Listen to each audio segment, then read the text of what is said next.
Travis Hunter probably belongs in New York. College football's never been better. Interest has never been higher. Believe that we are at the dawn of the golden age of college football. It was an epic day of college football. It was one of those days where you fall in love with the sport all over again.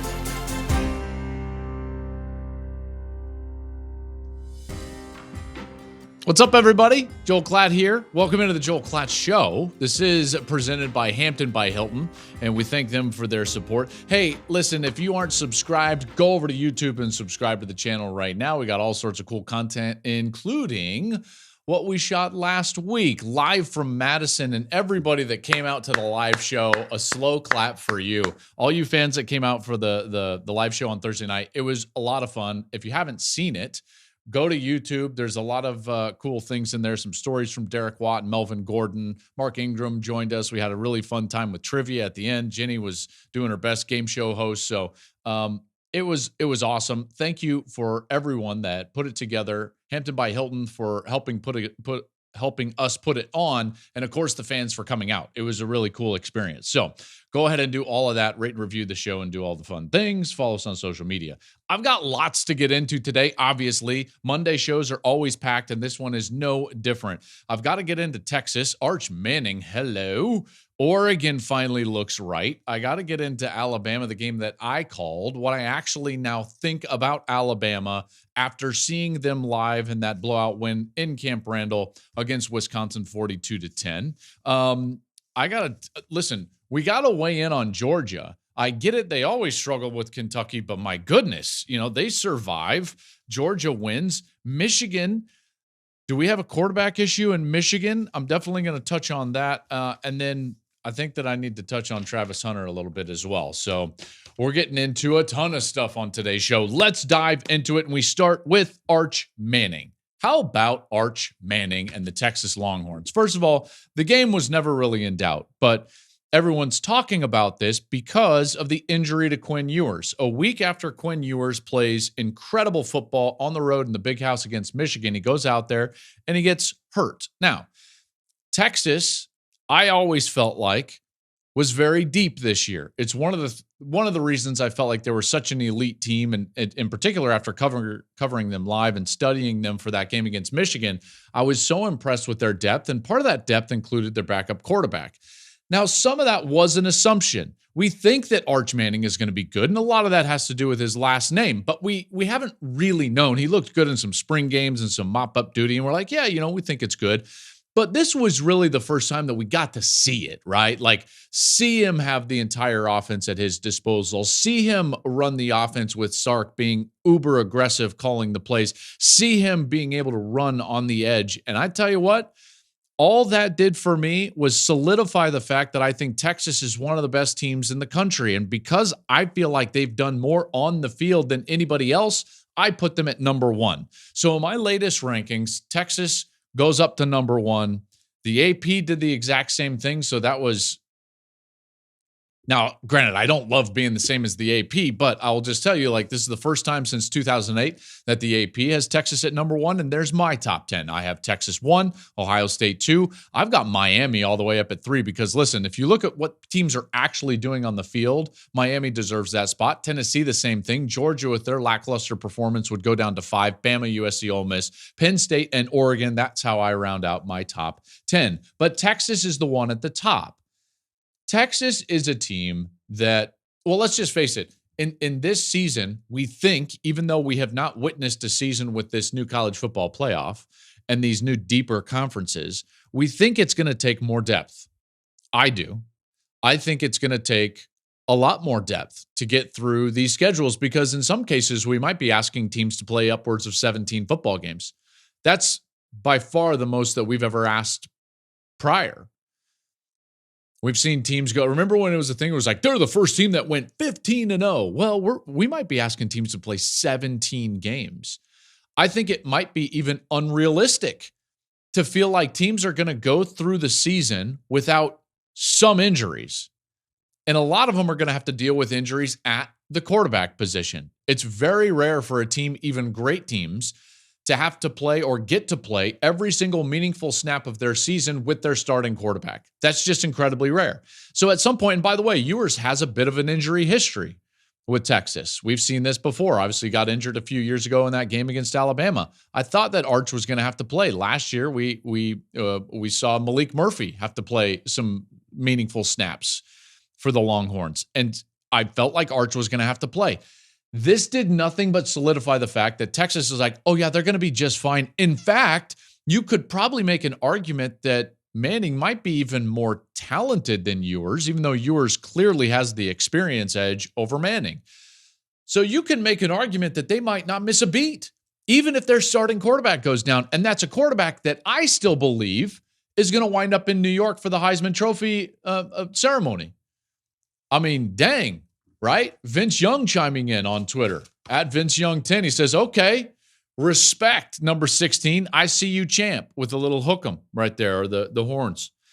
I think that Vince threw up the horns like that because what we saw from Manning in particular running the football was something I didn't think he had in him. That was something pretty special. That long run was the longest touchdown run by a Texas quarterback since Vince Young. That's saying something because Colt McCoy was damn good. By the way, now they've got all these GPS trackers, and you can track exactly how fast these players are running on the field. And can I just tell you, like, if you're running over 20 and a half miles an hour, hitting 21 miles an hour, some guys that are really fast can hit like 22 and a half, maybe even close to 23. Arch basically hit 21 miles an hour on his touchdown run. That blows my mind. Blows my mind. That's like fast. Not just like regular, like, oh yeah, he can run. That's like fast. You watch Peyton, like Bambi, run around and you didn't think that was it. This team might need him even more in an extended time. And guess what? Sark at this point has got to feel like to himself, like, I'm good. We're deep up front. We're deep at the defensive line. I've got my wide receiver core. This is just an incredible team, which is why I put them at number one. Now, Ewers is week to week. It seems like it's not going to be a long-term thing, which means that Sark gets to play this week to week. And guess what? Here's the benefit of the doubt. Sark doesn't have to rush Ewers back. He can make sure that he's completely healthy. They've got ULM, Louisiana Monroe, Louisiana Monroe, then Mississippi State, then an off week, then they've got Red River. So they've got all this time to get Ewers healthy if they really feel like they want him back for Red River, and then they've got Georgia the following week. Even if he's not great, like, I'm good. Now, I don't believe that this is a quarterback controversy, and I do think that that's where people are going to go, in particular from a narrative standpoint, and in particular there. Because let's face it, a lot of people around Texas love to have an opinion. I'm glad, in this case, that Sark is unwavered by people's opinion about him or his program. This guy is very comfortable in his own skin, and that's going to pay huge dividends for him in this situation. Because there will be noise. Now, every time that Ewers doesn't run around, or if he gets sacked, or if he struggles for even a quarter against Oklahoma, everyone's going to be like, well, put in Arch. It's like, hey, bro, man, relax. Just relax. Sark gets to ease into Ewers getting healthy. Then he gets to just evaluate it. He just gets to purely evaluate it. And if Quinn isn't effective, he's got a legitimate option. This is a win-win situation for Steve Sarkisian if he handles it correctly. Because like I said, the noise can get pretty loud down there around that program. And if he navigates that, this is a team that certainly is going to be where I expected them to be. Because remember, if you go back to the preseason, who did I have in the national championship game? The Texas Longhorns. They've done nothing to that expectation except exceed it. Up to this point, they've done everything right. And now we know that they've got depth at the most important position on the field. 5 total touchdowns, man. Arch rolling down the field. Rolling. Just one time, I would love in my life to feel athletic like that, like run. I was not a runner. I was very slow in every sport I played. Like basketball, I had to be a shooter. Baseball, I had to be like a power hitter and just didn't have the range and everything. I had to have a strong arm. Quarterback, it's like, yeah, you got to be smart and be cerebral. Just one time, I would have loved to feel the feeling like I could run away from somebody on the field. That must have felt amazing. Arch, just absolutely throttled down to the end zone. Cool to see. Hey, this Oregon team that we, including yours truly, we as in like all of us here at the Joel Klatt Show, maybe listeners included, you Duck fans, I think we had a lot of questions about this Oregon team after the first 2 weeks, and rightly so. Against Idaho, did not look very promising. Boise State, you could argue it looked even worse, and they got bailed out by huge plays, specifically on special teams. Defense did not look up to standard, specifically against Ashton Genty, who I think is remarkable, the running back from Boise State. And then all of a sudden they were going into Oregon State, a team that knocks them off in their home stadium when they're playing the Civil War there in Corvallis. And Oregon just handled business. This is the team that we all expected to see week 1 against Idaho. They just arrived 3 weeks late. They got wrong memo. They were like, hey, man, I thought we were on the quarter system. We just, welcome Oregon to the party, everybody. They're here. Dan Lanning, welcome. A little bit late, fashionably, some might say, but finally, welcome to the party of elite stature in college football. Now, because of some of those games early in the year, I did not just automatically put them back in the top 5. Now, I do think that Saturday was a top 5 performance against Oregon State, a rivalry game when you're on the road. But I didn't just throw them up there because of the struggles, right? I feel like I'm consistent in the top 10.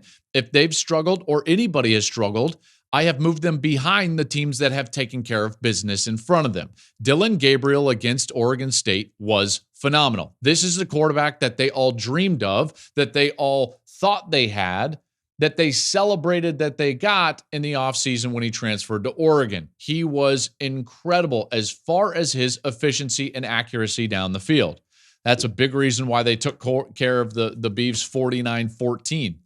It is interesting to me, though, that there was a little bit of a reshuffling of the offensive line. If you didn't know this, Oregon did reshuffle the interior of their offensive line. So they switched it up a little bit in the second half of the Boise State game.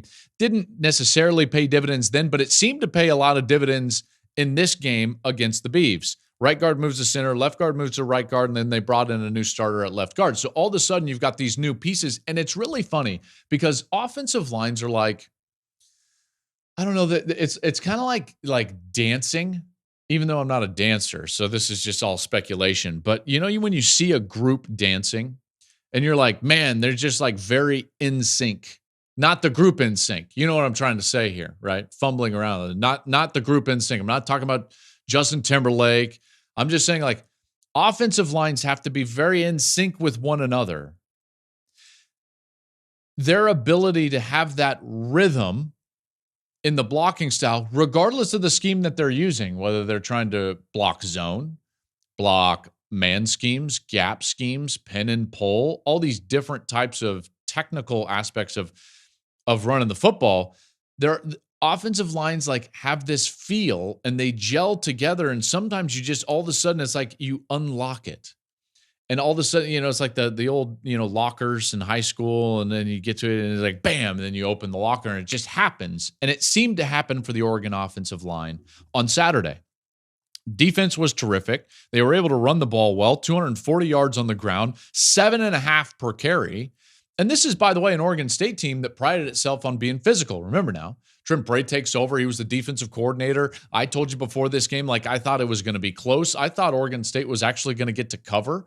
And I took the points with Oregon State, and Oregon handled them. Gabriel, 20 of 24 for 291, 2 passing touchdowns, a long TD run of 54 yards, and the defense pitched a shutout in the second half. That was dominant. That's what we expected to see out of Oregon in the first week of the season, and we didn't. And I was worried about them. I was very worried about it. It's like, okay, fool me once. It's like, okay, I get it. Twice, all of a sudden, Boise State, I'm like, hey, Houston, we have a problem here. They corrected that. And now moving forward, everybody in the Big Ten, they're going to have to deal with a team that has that potential. I always talk about, and I know that this is kind of like an NFL draft type of lingo, ceilings and floors. It's like, what is a team's ceiling at their best? What are they? What can they do? And then what is a team's floor, right? Like, what is your worst shot in your golf bag? I'm throwing out way too many analogies, but whatever. It is what it is. What's your worst shot? What's your floor? What's your worst performance? If we've seen the worst performance from Oregon already, and all we're going to see is performances above the floor and possibly reaching the ceiling, then everybody in the Big Ten is in trouble because that's an incredibly talented team. If they control the line of scrimmage, if they're able to not allow a sack versus the 10 sacks that they gave up in the first couple of weeks, like now you've got something, or 7 sacks, whatever it was in the first couple of weeks. Now you've got something if the O-line is what we thought it was going to be at the beginning of the year, if they can run it, protect the quarterback, if Gabriel can be efficient and distribute the ball with ease like he did and even run and hurt the defense with his legs. Now, Oregon could easily win the Big Ten. And now all of a sudden, the Big Ten is sitting here after 3 weeks, and I'm like, dang, there's legitimately 4 teams that I could see winning the Big Ten. Maybe a fifth. USC certainly within that reach. I think Penn State's ceiling is up there. I probably wouldn't put Michigan there, but watch out for a team like Nebraska. More on that later. That'll be more on that on Wednesday. All right, let's move on. That's Oregon. Let's talk about this Bama team. I love getting to cover Bama because I don't get to cover Bama a lot. So I enjoy these opportunities to get close to these teams that I don't normally get close to because I really get to evaluate them. And the closer that I can get to a team and cover them, the more I feel like I understand what they are, what makes them good, and why.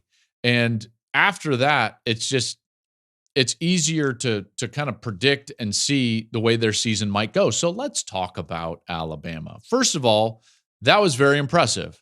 42-10, not really in doubt. My heart breaks for Wisconsin quarterback Tyler Van Dyke getting injured as early as he did, but the game to me was not really going to be in question. Alabama was just way too explosive. Ryan Williams, the wide receiver, number 2, the freshman, who reclassified from the 2025 recruiting class to the 2024 recruiting class, was special. He's 17 years old. There's nobody in college football that can cover him. Jalen Milroe, incredibly explosive at quarterback, maybe the best athlete on the field at every moment this season. This offense can hurt you in a hurry. They did it right before the half and really broke the game open after Wisconsin drove and missed a field goal. 2 plays, bam, they're in the end zone. Bernard on that corner route. Beautiful throw from Jalen Milroe, who, by the way, throws it down the field as good as anybody in college football. The offense and their explosiveness, here's some numbers to back that up. Alabama has scored 11 touchdowns so far this year of 25 yards or more. That's the most in college football. So they are, right now, the most explosive offense in the country. And that bears out. Milroe can take it the distance. Williams can take it the distance. Bernard can take it the distance. Both running backs can take it the distance. Justice Haynes and Jam Miller. And then the kicker for me was I was so excited to see Bama actually play with what I would consider to be their intended starting offensive line. And we finally got to see that. So Caden Proctor was in at left tackle, Booker at left guard, Brailsford at center, Jaden Roberts at right guard, and Elijah Pritchett at right tackle. And those guys in those 5, kind of like Oregon reshuffling, it's like when you actually see the 5 that Alabama wants to see in there, man, it's pretty good. It's really good, actually. Wisconsin did not have much of a chance right down the middle of that defense. And then on the outside, it's like, I don't know if anybody has a chance against Alabama on the outside. So I know their offense is explosive. That's what I know about Alabama. I'm taking that to a bank. And I also don't think that there's anybody that's going to take that away from them. I look at their schedule now and I'm like, they're going to be able to score with anybody on their schedule. And I understand that there's some really good teams on their schedule and physical teams on their schedule, but they are going to be able to score. They're too explosive. That's what I know about Alabama. Here's what I don't know yet for sure about Bama after the first 3 weeks.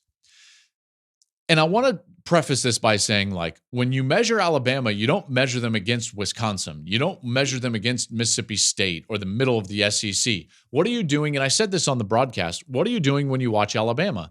You always have an eye trained out for like Georgia, Texas, maybe even throw in there like Tennessee this year. What are they going to do against the elite teams in college football? Maybe even have an eye on like what would they do against Ohio State? Because that's the standard that they've set. That's the standard that Nick Saban set, and that's certainly the standard that Kalen DeBoer is going to try to live up to.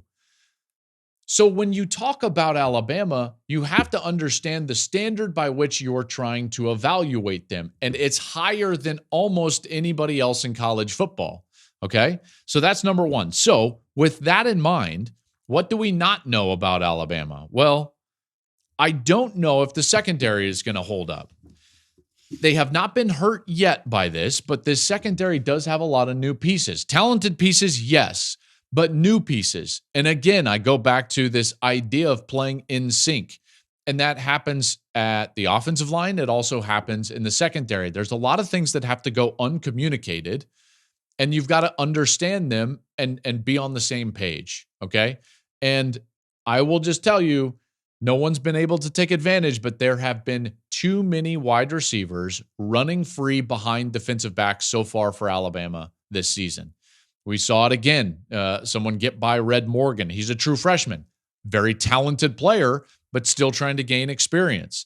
Zabian Brown, true freshman at corner, still trying to gain experience. And then you have Keon Sabb and Domani Jackson. Yes, more experience, but transfers playing for the first time in this defense, for the first time at Alabama, and for the first time with Malachi Moore. And it should be noted, Malachi Moore did get banged up in that game on that hit near the goal line where, it looked like he took a kind of a hit on the head. They didn't exactly tell us what it was, but he didn't return to the game. So questions at secondary. That's what I don't know. I don't know about their run defense, in particular on the edge. This notion that like their defense looked great against Wisconsin, I just disagree with. Again, Wisconsin had opportunities, didn't take advantage. Very similar to South Florida the previous week.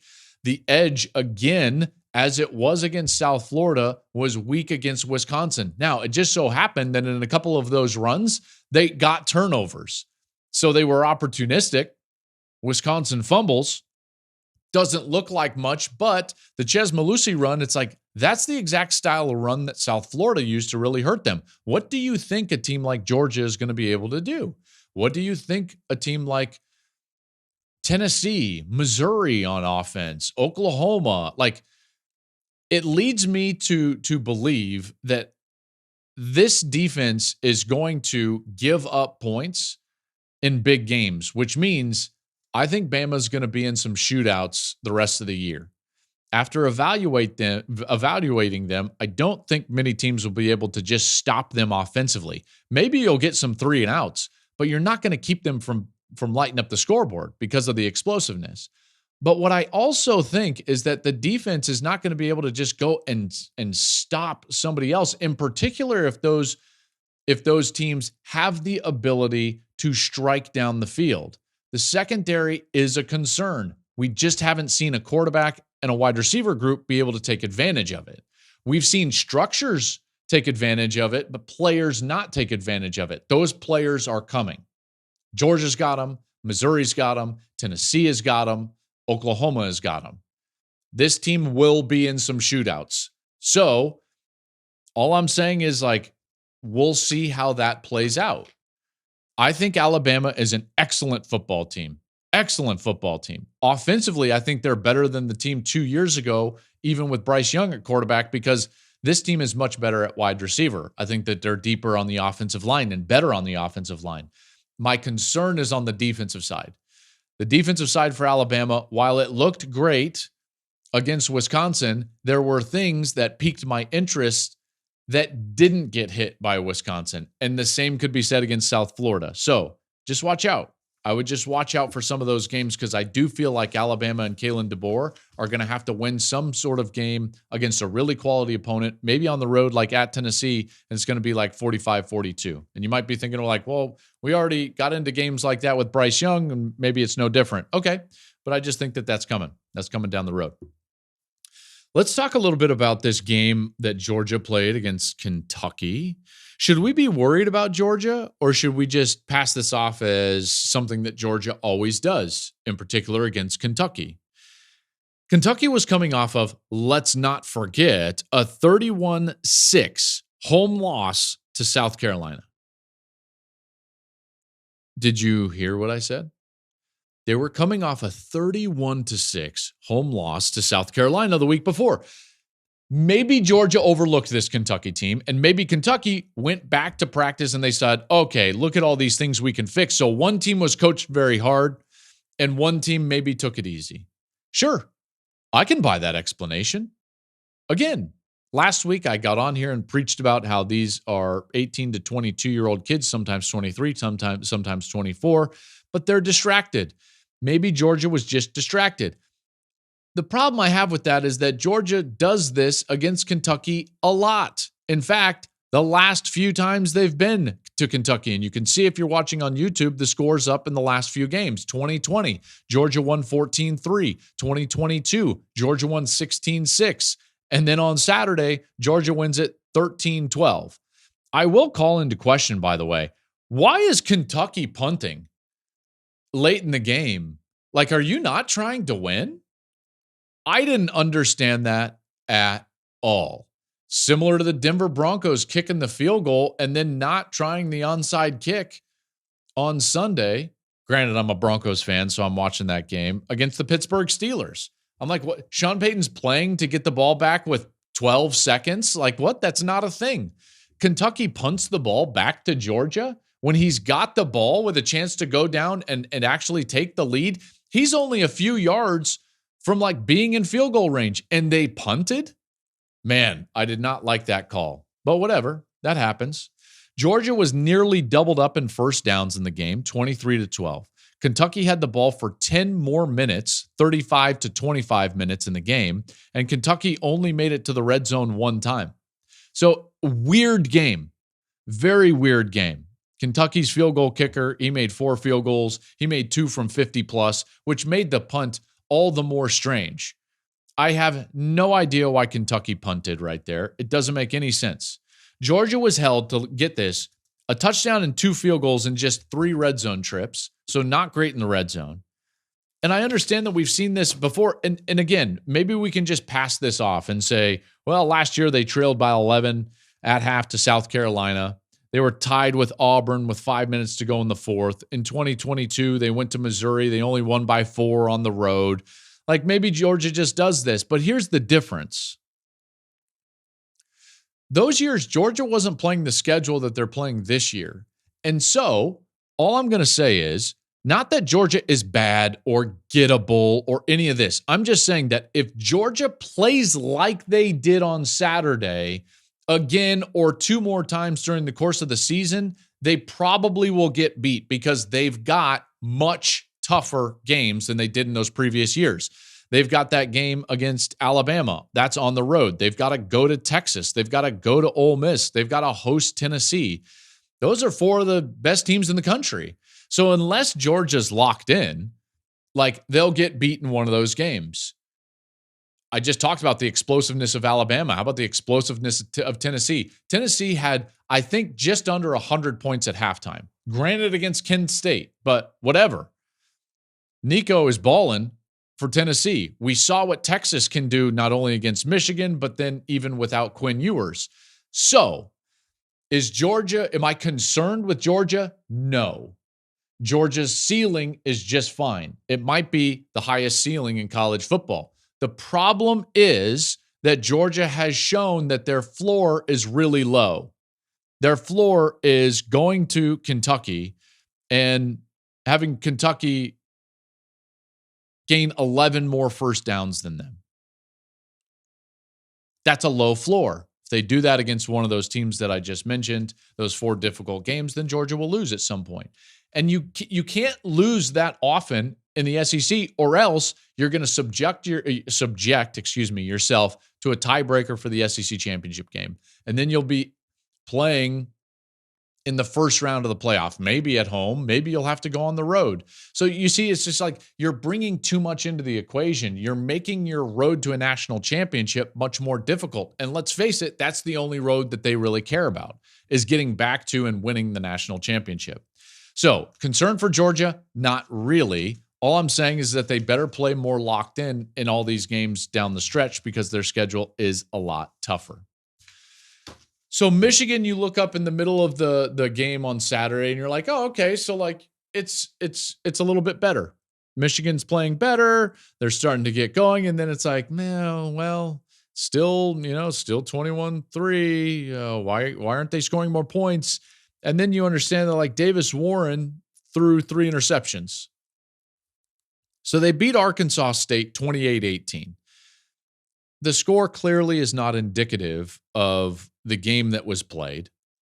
Almost all the, points for Arkansas State were mop-up points, but points nonetheless. Michigan did get it back together on the ground, and they ran it for over 300 yards. Mullings over 150.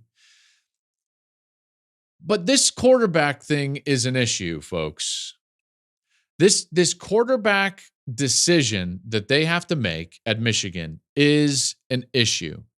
They've got to make a choice. Now, it seemed like they decided to, like, after 3 interceptions, say, okay, Alex Orji, let's see what you've got. So Alex Orji went on the field. But again, it was a lot more running than passing. What's really strange to me is that Davis Warren made a lot of really great throws.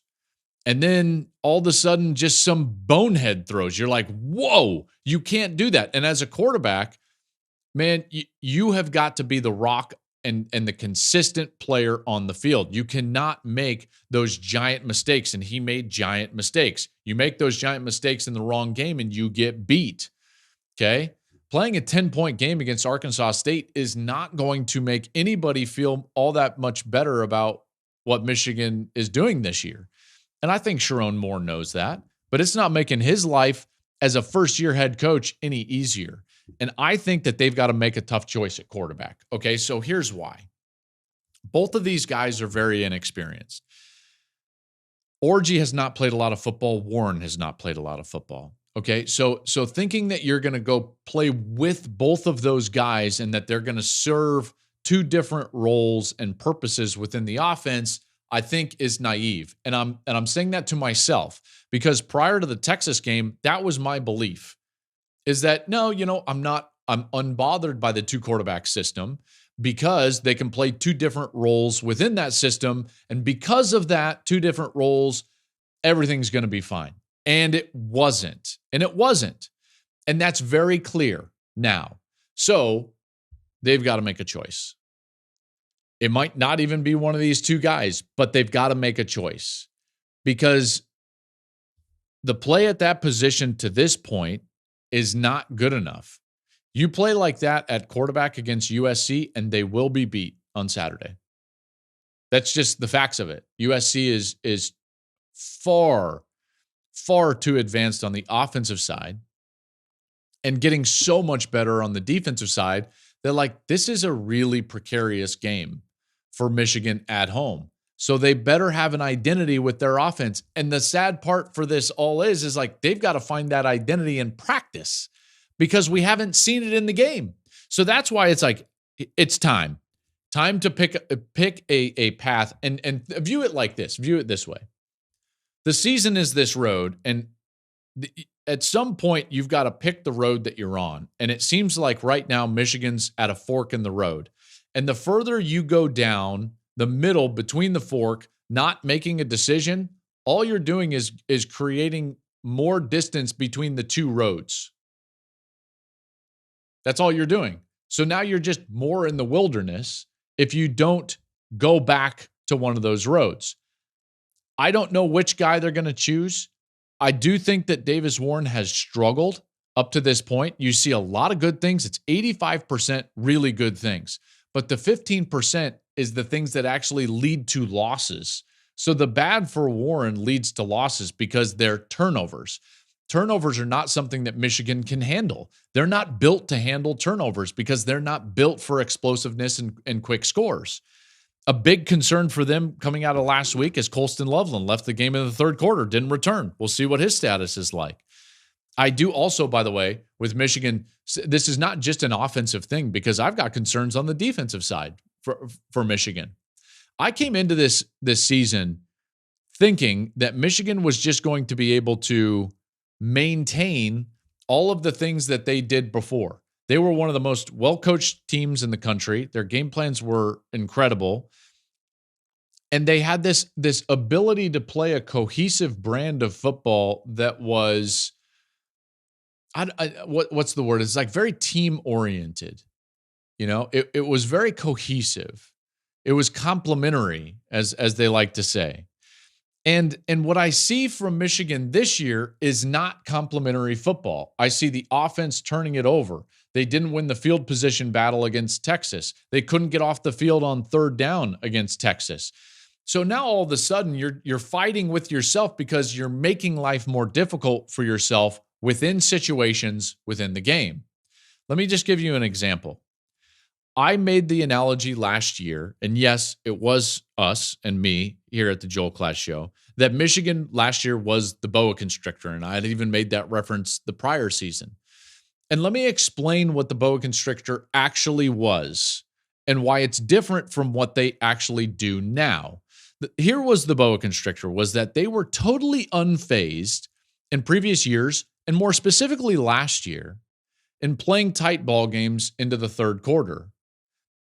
It didn't faze them at all because they weren't going to run out there like Alabama and score touchdowns of 25 or more yards. They wanted to. Part of their plan and part of their philosophy was to hold the ball, sustain the drives, grind it out, limit the number of snaps on the opposite side so that they could limit the number of defensive snaps their defense had to play. Once the defense went out there, here was the defense's job. The defense was playing a style of game that was like, listen, we know we're very good, so what we're going to do is we're going to line up properly, we're going to leverage the football, and we're going to tackle really well. And we're not going to take a lot of chances. Because of that, they were forcing teams to snap the ball 9, 10, 11, and 12 times in order to score. And I can just tell you from experience, covering football and even playing at this level myself, it's really tough to get a college offense to execute 9, 10, 11, 12 plays multiple different times in a game. It's almost unheard of. And that's what Michigan banked on. It's like, listen, they're not going to be able to execute for that long against us. We put too much pressure on them just with our leverage, our physicality, and our tackling ability. Okay. So what did they not do over the course of the last few years? They did not manipulate the structure of their defense in order to create pressure. They were not blitz heavy. Over the last 3 years, they blitzed 29% of the time. That was around 50th in college football, specifically 48th in college football. 48th. Okay, so about average. They weren't manipulating their structure in order to create pressure. The problem now is that's Wink Martindale's entire MO. So he wants to blitz. He wants to blitz as their defensive coordinator. They were over 50% blitzing against Texas, and on the season, Michigan is blitzing at the fourth highest rate in college football at 48%. So they went from 29% over the last 3 years in which they were dominant, didn't lose a Big Ten regular season game dating back to the 21 season against Michigan State on the road, and they were blitzing 29% of the time. Now they're blitzing 48% of the time, and I don't believe that their structure is quite as sound. Okay, so the philosophy is not there. They're not playing complementary football. And I think that they need to get back to that at some point. Here was where the boa constrictor comes in, is that they were fine playing these one-possession games into the third quarter. In fact, the number of times Michigan was in a one-score game in the second half in the last few years. 2021, 7 times. 2022, 9 times. Last year, in a national championship year in which they went 15-0, they were in a one-score game in the second half 7 times. And here's what would happen. They would be in a one-score game and the offense would score, or they would score to take the lead in the third quarter. And then that was the time for the defense to get aggressive.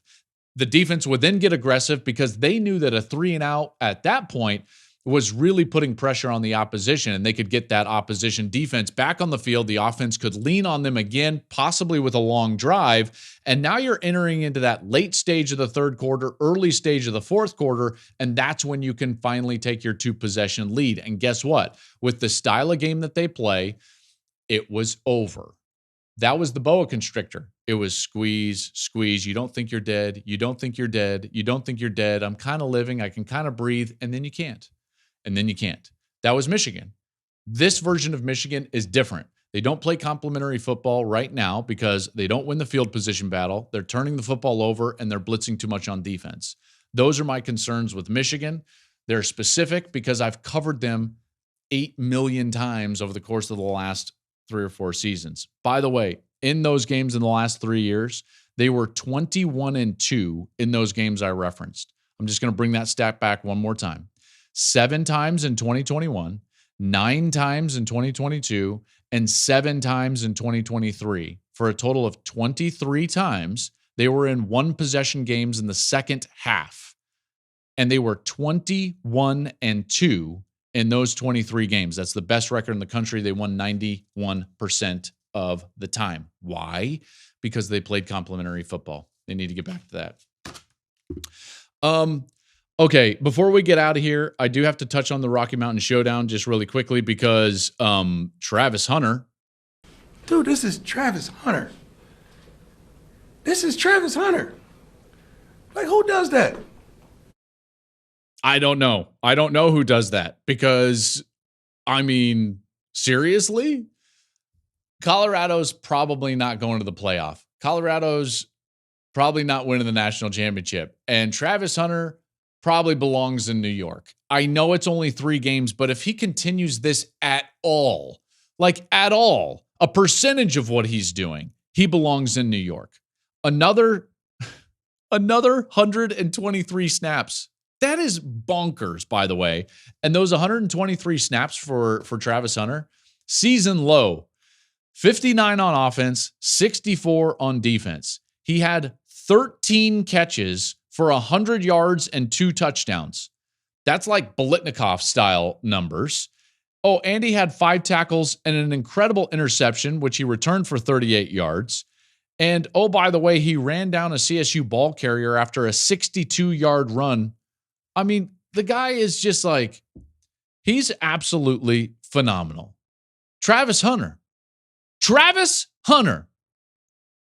I'm not going to get into all the trash talk and all that different thing between, because, you know, honestly, I don't really care. I don't think Colorado State should have been running their mouth beforehand. I don't think Colorado should run their mouth afterwards.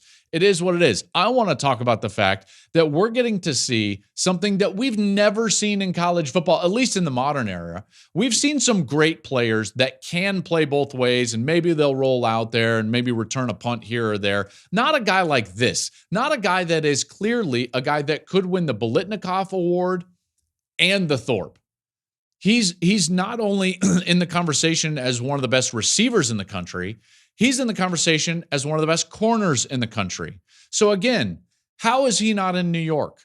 Regardless of the way the season goes for Colorado, I'm just talking about him as a player. If this really is the most outstanding player in college football, how does Travis, if he can continue this at all, how is he not in New York as a finalist for that trophy? And by the way, if he continues it on this pace, and we see him at the end of the year with 1,300 receiving yards, over 100 catches with 12, 13 touchdowns receiving, and 6 to 8 interceptions, he should win it. That's just, it's like saying like Ohtani, when he was pitching and hitting, he's like, well, he didn't deserve the MVP. Yeah, he did actually. He did, because no one comes even close to the impact that guy has. Now, a quarterback might, and a quarterback probably will win it. And you know what? We're going to see everything we need to see in terms of the way the voters actually think about Colorado. But I will tell you this kid, Travis Hunter, he doesn't engage in all the BS. You remember last year with Blackburn, who hit him in this Colorado State game, and it I think he ruptured his spleen. I might be saying that incorrectly, but he obviously had to go to the hospital. And then what did he do? He went and made social media posts with the guy because the guy was getting death threats. Travis Hunter is the real deal. Is he brash? Yeah, he's brash. And you know what? He backs it up. He's one of the best players in the country. And to this point, this guy belongs in New York, at least in the first month of the season. If you're looking for anything else, in regards to Colorado, yeah, the offensive line looked a lot better. Shedeur was sacked only one time. When he's not sacked, guess what he's going to do? Throw for about 300 yards, which he did, 4 touchdowns. The run game went for over 100 yards on 5.5 yards per carry. That's a positive for Colorado. They had some things that you can build upon. You can say to yourselves, like, okay, I can see now that 7-8 wins right there for Colorado. I can see that bowl berth. And maybe if they continue to grow in those areas, you could see them threaten in the Big 12. We'll see. It did not look great against Nebraska, although we started to see them play pretty solid defense against Nebraska, and that carried over into this game against Colorado State. Torrey Horton is a legitimate NFL receiver for Colorado State, and Colorado did a nice job against him. So CU's defense, which was not very good last year, in fact, one of the worst defenses in all of college football, they've allowed 9 total points in their last 6 quarters going back to halftime of that Nebraska game. So signs of life, but to me, it's really more about Travis. I think that he gets caught up in everybody rolling their eyes about Colorado, and people in the comments always tell me, like, stop talking about Colorado. I'm not going to stop talking about Travis Hunter. And I think that you would agree with me. If you're a fan of college football and if you're a fan and want to celebrate greatness in this sport, which we don't get to see for that long, because remember, these are little snapshots of time that we get these amazing players before they bolt off to the National Football League. We've got a little snapshot in time to enjoy a guy that we're seeing do things we've never seen anybody do. Never. I love watching this kid play. Absolutely love it.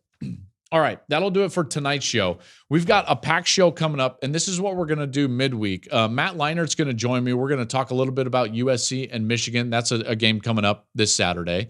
And then I want to roll through all the conferences, and let's revisit what we actually think and know about the conferences now as we're getting close to that quarter pole in the college football season.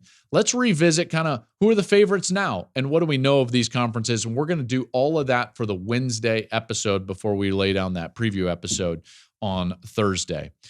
Whew, I love this sport. I really do. Every single Saturday, and had some internet problems in the plane, so I didn't get to watch everything. I was trying to follow as much as I could. So I spun through a lot of the film here on Sunday before recording this so I could release this on a Monday.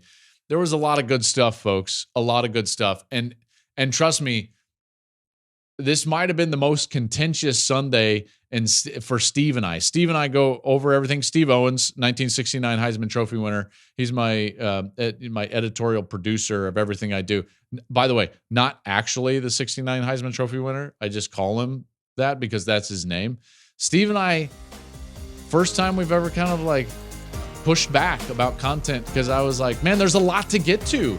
So I want to get to like Florida State on Wednesday. We're going to revisit all the conferences and we'll really expand this thing out on Wednesday. But there was a lot to get to here today. Thank you for watching. Subscribe on YouTube, rate and review wherever you listen to your podcast. And I will be back Wednesday with another episode. Enjoy the early part of your week, everybody.